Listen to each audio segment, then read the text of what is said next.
ये जिस तरीके से पश्चिमी देश मजबूती से इसराइल के साथ खड़े हुए हैं, जो बाइडेन से लेकर ऋषि सुनक तक सब वहां पर पहुंच रहे हैं इसराइल, लेकिन साथ ही साथ ये जो एक बैलेंसिंग एक्ट चल रहा है ना कि साहब एड दे रहे हैं गाजा पट्टी के लिए एड, तो क्या ये अरब वर्ल्ड को, अंग्रेजी का शब्द है ना, पैसिफाई करने के लिए, संतुष्ट करने के लिए, शांत कराने के लिए? दोनों पक्षों को संतुष्ट करने के लिए किया जा रहा है।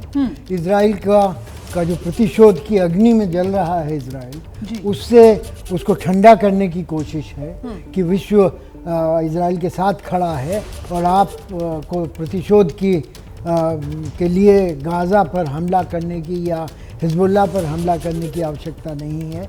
दूसरी ओर अरबों को ये मनाने की कोशिश की जा रही है कि गाज़ा पर जो हो रहा है उसमें उसको नियंत्रित करने का प्रयास है। ये विरोधाभास है इन दोनों चीज़ों में। हाँ। लेकिन राजनीतिक तौर पर ऐसे विरोधाभासों की कमी मध्य पूर्व में नहीं होती है। हाँ। मैं ये भी कहना चाहूँगा कि ये जो नेता, पाश्चात्य देशों के नेता जो आ रहे हैं जी, वो बाइडेन की असफल यात्रा को आगे बढ़ाना चाहते हैं किसी दूसरे तरीके। आप असफल कह रहे हैं बाइडेन की यात्रा? जी, क्योंकि वो अरबों में नहीं जा पाए। हाँ। इजराइल के लिए उनका समर्थन ज्ञातव्य था, पहले से ही मालूम था कि अमेरिका खड़ा हुआ है इजराइल के साथ, तो उसमें कोई नई चीज नहीं हुई सिवाय इसके कि बाइडेन दिखाना चाहते थे। नहीं, आप जो बात कह रहे हैं ना सर, सवाल यहाँ पर जनरल कोचर ये उठता है कि ये जो एक बैलेंसिंग एक्ट करने की कोशिश वेस्टर्न कंट्रीज की तरफ से की जा रही है, ये मुमकिन हो पाएगी?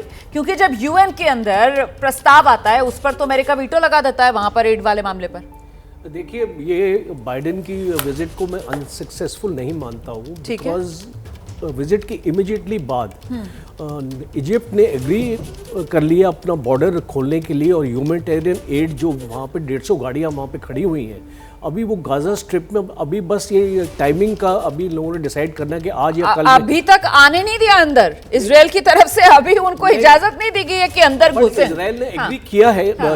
ये स्टेटमेंट आई है, जॉइंट स्टेटमेंट जो मैंने पढ़ी है जी। इसमें इजराइल ने एक्सेप्ट कर लिया कि हम इसको अलाउ करेंगे। तो एक तो ये इम्पॉर्टेंट पॉइंट है।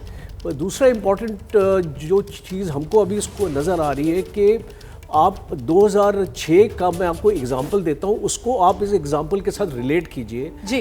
2006 में लेबनान के साथ वॉर हुई थी इजराइल की, और वो इसलिए हुई थी क्योंकि इजराइल के 2 सोल्जर्स को अबडक्ट किया था लेबनान ने। वो लड़ाई 1 महीने तक चली थी, और उस लड़ाई में इजराइल ने कुछ हासिल नहीं किया। As a matter of fact Israel की ज़्यादा उसमें कैजुअल्टीज हुई थी।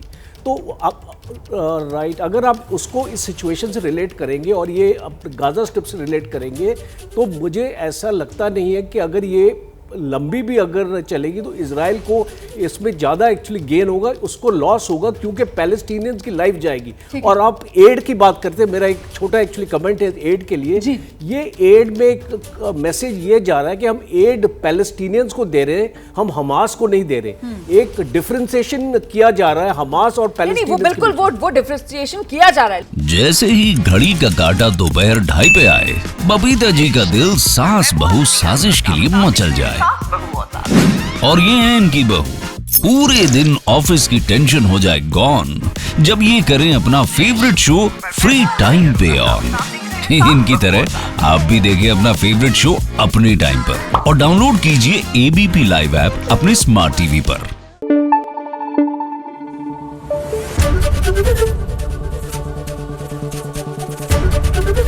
एबीपी न्यूज आपको रखे आगे।